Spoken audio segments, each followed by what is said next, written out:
I wish things were different. Ellie! But they ain't. And thus we come to this. The game that has ended up on multiple best of the year and worst of the year lists.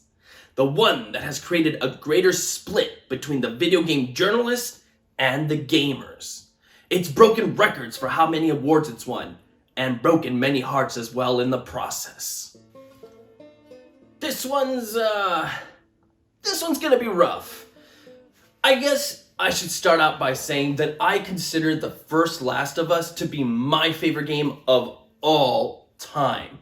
There was really no element of that game that I did not like to some degree. And going even further than that, Naughty Dog was my favorite video game company. It was the first video game company I was ever conscious of. And it's been with me practically my entire life.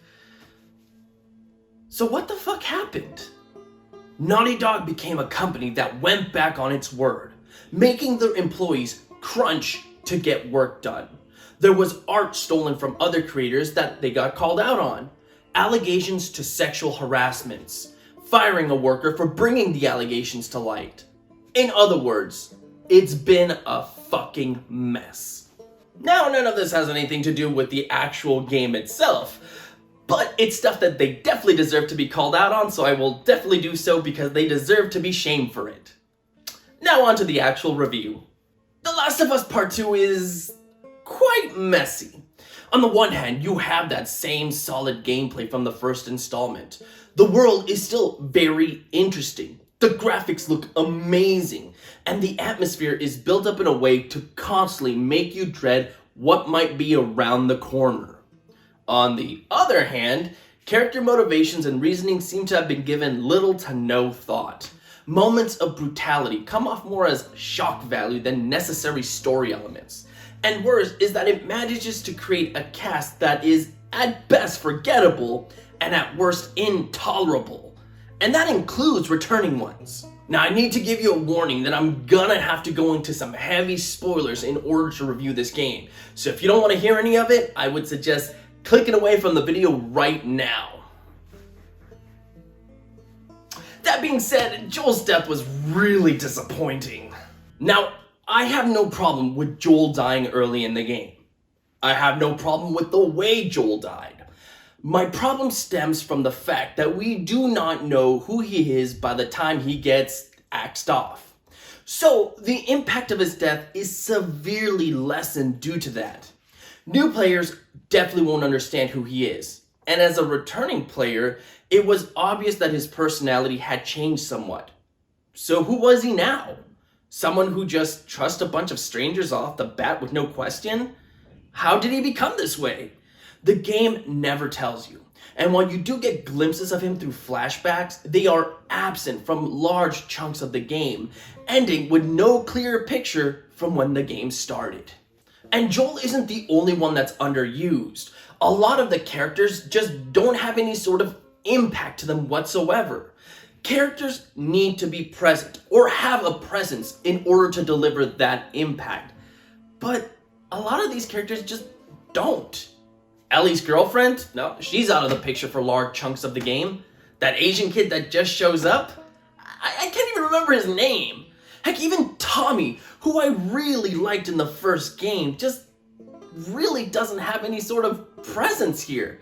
He's just crazy now. And I understand why he's crazy. I understand why he's crazy. But you don't see him deteriorate into this deranged person. And because of it, it just doesn't have any impact. It's just annoying. The only person that really gets any sort of character arc is Abby, who I didn't dislike, but ends up being surrounded by nobodies. If you thought the side characters in Ellie's life were bland, Abby's buddies might as well be replaced by the wall with how little impact they made. I'm supposed to care about these characters, why? Because the game told me to? No, you gotta do more than just, oh, that lady is pregnant. How tragic. Funny enough, the game is at its best when it's a game. which is what Neil Druckmann doesn't want you to call the product. Yeah, okay, look, it's a fucking game, and when it's just that, it's fantastic. Every encounter feels intense, and when situations seem manageable, there are plenty of times when something happened to me that made the whole combat turn into a fight for survival.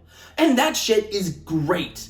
Plus, the atmosphere that permeates the air is practically tangible. No place is that more true than the hospital, where things culminate in an intense boss fight that I'm not going to ruin, since it's really the best part of the game. The AI here is incredibly competent. Now, don't get me wrong, there are still those awkward moments from time to time, but more often than not, I would get surrounded, and those fuckers can really take advantage of a situation. The game is also incredibly accessible. If there is one thing you just cannot fault the game with, it's in this. There are so many accessibility options available, and even if you don't need it, it's worth going through just to see what can be done, especially the high contrast display if you're on the hunt for items. I applaud the effort it must have taken to put all of this in the game. Back on the negative side of things, the game is too damn long. Not only do you have to go through an entire game's length as Ellie, but then you have to do the same as Abby, which, fine, look, it is too long, but it wasn't excruciatingly so.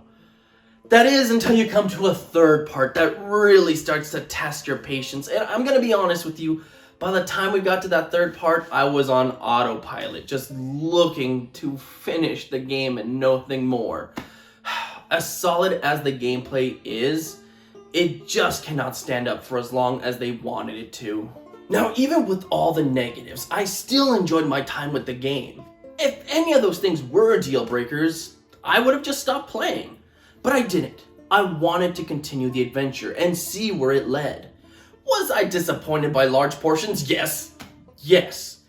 But I was also fascinated by the possibilities of what could be next. Quite honestly, I would like to see another installment of the game. We've already gone this far down the rabbit hole, so why not go even further? Just treat your employees better, Naughty Dog. You bunch of fucks. Anyway, I give The Last of Us Part 2 a 3.5 out of 5, with a recommendation to rent it. Most likely, once you're done with it, you're done. I don't see this being something most people will want to replay. But I do think it's still worth the journey, if at least to experience some of those more intense moments. And that's it. Finished. No more. The last of the reviews. Which means it's time for some predictions tomorrow.